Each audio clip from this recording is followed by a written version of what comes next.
Hello! Sunday was a big day with two big footballing nations falling. So let's not waste any time and get right into Euro Daily. The three at the back is seemingly here to stay for the Netherlands, as Frank de Boers went with Daniel Malen alongside Memphis at the top, as opposed to Weghorst. I think he's found his lineup for the tournament. The press from the Netherlands was relentless up against the Czechs, as the Czechs they found it very difficult to get out of their own end from time to time, given their insistence on playing it out of the back.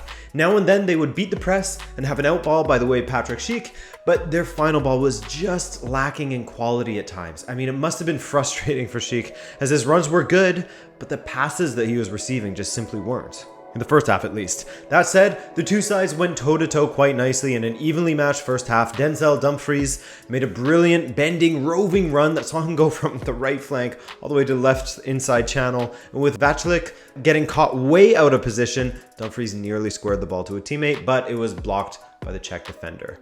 The Czech defense did incredibly well, actually, blocking attempts at goal and crosses alike. The Czechs had a bit of a half chance via a ball into the box that Souček flung himself toward, but it went well wide. And Masopust had the best chance of the half, as he had Stekelenburg at his mercy, but De Ligt's tackle, his recovering tackle, just got enough on the ball to deflect it high. That was a lifesaver for the Dutch. And as for the Dutch attack, I found that with Memphis and Malen pushing wide, the lack of a central threat was evident at times, as Wijnaldum would push up, and he's undoubtedly talented, but it sometimes felt like the ball into the box was far too easy to defend for the Czechs. And I mean, they completely iced out Gini Wijnaldum in this one. The guy only completed 10 passes. In the second half, the Dutch came out flying, messing up a 1v1 opportunity, unfortunately, but it was a Czech attack that altered the approach for Frank de Boers' side. With Schick and De Ligt dueling for the ball, De Ligt lost his footing and intentionally handled the ball as he was going over in order to prevent a clear goal-scoring opportunity, aka denying a goal-scoring opportunity, as Schick was right there, in on goal. That's a red card, and after reviewing it at the monitor, the referee agreed and gave De Ligt a red card. From there, the Czechs understandably dictated the play much more, with Kadarabek having an incredible chance in the 64th minute, but he didn't quite pick out the corner, and Denzel Dumfries was able to get a block on it. But later, a cross was headed back across goal, and Thomas Holeš powered a header in at the near post to put the Czechs ahead, cue the absolute scenes in the Budapest crowd, and cue Frank de Boers taking off Martin de Roon to add Wout Weghorst to the pitch. He had to go all in, and unfortunately, it just didn't work out at all for him. Massive credit to the Czechs, who were superb, and their excellence paid off with another goal. A driving run from Holeš, a cutback to Schick, and 2-0. Game over at that point, as the Dutch looked exhausted. Well, you guys know that I am a man of little belief in Frank de Boers, I'm sorry. I expected the Dutch to at least get past the Czech Republic. Maybe if De Ligt wasn't sent off, it's a different story, maybe.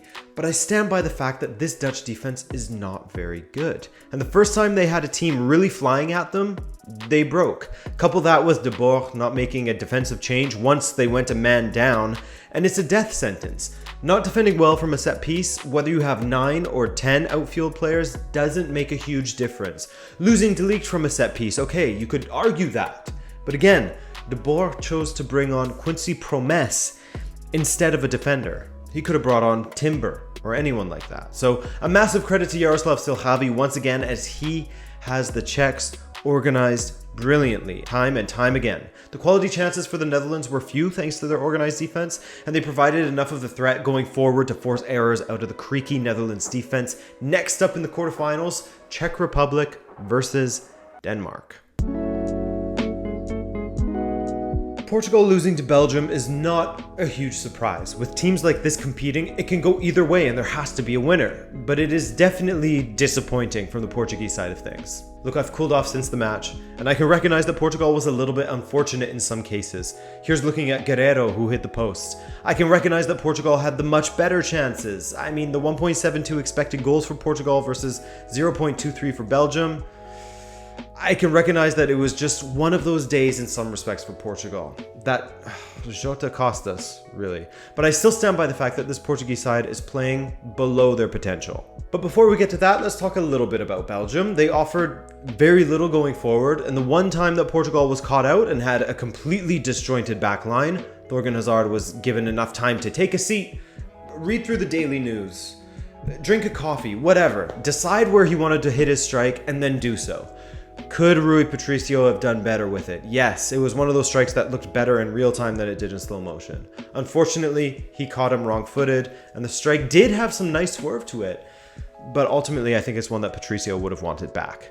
And then from there, with Kevin De Bruyne going out injured, the Belgians, they retreated into their own 18, stifling most Portuguese attack, which boiled down to unimaginative crosses into the box oftentimes. Alderweireld, Vertonghen, and Vermaelen eating good, heading them all clear with ease for the most part.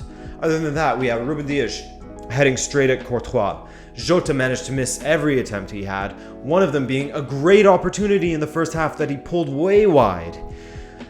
How his form's just completely fallen off of a cliff following that injury. I don't really know what to say about Belgium, to be honest, as they didn't do a lot in this match besides defend well, but they did enough to win. Lukaku looked dangerous as he would drive forward with the ball. We saw some decent moments from Eden Hazard now and then before he went off injured. Same goes for Kevin De Bruyne, decent moments before he went off injured. Unfortunate for them, hopefully they'll be back in action for the rest of the tournament. The Belgians had one shot on target, and they scored with it. Portugal's woeful finishing saw them fire 23 towards goal, and they only troubled Courtois 4 times. As I said during the stream, this absolutely felt like payback for Euro 2016, where Portugal, they didn't really have any business winning a lot of those matches, and yet they managed to do so. No such luck for them this time around, especially when it came to finishing chances. You can't blame Santos for Portugal missing the goal, of course, but I have seen enough of Santos to stand by my opinion. He is not the manager that Portugal needs in this moment with these players. Was he completely outplayed by Martinez? I don't think so. Martinez has elite attackers at his disposal in Hazard, Lukaku, and De Bruyne, and on one of the occasions that they attacked, they scored. Other than that, their tactics were to sit back and hit Portugal on the counter. Why? Because they know that Portugal doesn't have a clue how to attack a team that sits deep. Why?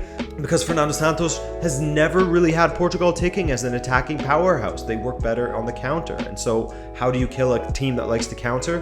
You give them the ball. It's okay playing defensive when you don't have the assets to attack. It's okay playing that kind of thing when you don't have the assets, but Portugal absolutely has the kind of players that can play good attacking football, and they don't. I try to think of a time when Portugal played great attacking football under Santos, and just as I spoke about with Próxima Jornada in our Portugal preview, the only really impressive attacking display that comes to mind is that 4-1 victory over Croatia during the previous Nations League. Other than that, the attack more often than not looks laborious, often lacking in any sort of fluidity at all, often relying strictly on Ronaldo, or at least the focus seems to be built around him.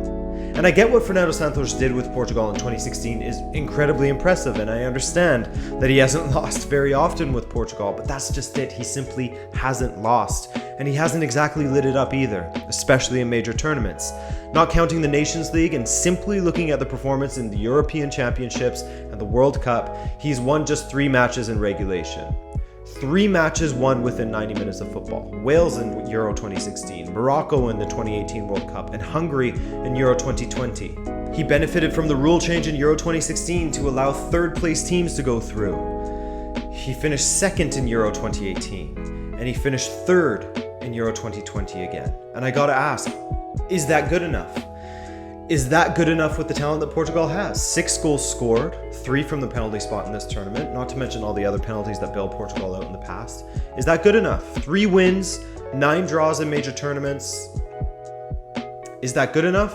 The floor is yours. Finishing behind Ukraine in qualifying. Maybe on a different night, Patricio saves that strike and, Guerreiro's shot hits the inside of the post and goes in.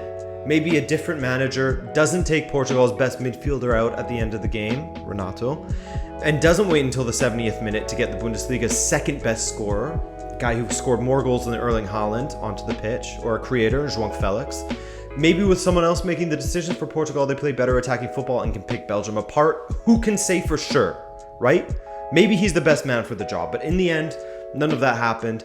Belgium go through, and without a doubt, they will be one of the favorites for this tournament. But they have another big test coming up, don't they? Belgium versus Italy is next for them from Munich on Friday. So, good luck to Belgium. And that's it. Now I watch the rest of the tournament as a neutral. Personally, Denmark has a bit of my heart in this tournament. Well, Julia is Italian, so I'll be watching those matches closely as well. Thanks as always for watching these videos, guys, and if you enjoyed this, then a like or even a subscription is always appreciated. My name is Adrian. I was asking a million questions in this one, wasn't I? This is Rabona TV, and we hope to see you tomorrow. Please give me some answers. Is he the best man for Portugal? I don't know. Bye.